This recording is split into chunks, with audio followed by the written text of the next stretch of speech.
তো একদিন রাজু দৌড়ে দৌড়ে জঙ্গলের মধ্যে একটি অ্যানাকোন্ডা সাপকে গিয়ে বলে, অ্যানাকোন্ডা সাপ আমাকে বাঁচাও, আমি ডাইনি আমাকে মেরে ফেলবে, একটি ডাইনি আমার পিছু করেছে, আমাকে সে তাড়া করেছে।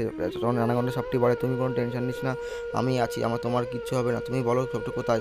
তুমি বলে, তুমি আমার বাচ্চাকে পাহারা দাও, আমি তো ডাইনিটাকে দেখে আসছি।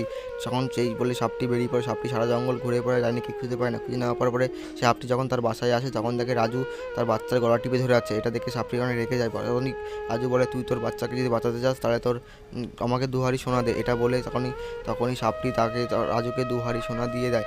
দুহারি সোনা দেওয়ার পরে রাজু তখনই তার সেটা মাথায় নিয়ে রাজু বাড়ি চলে যায়। বাড়ি যেতে যেতে তারপর দেখো কী হলো।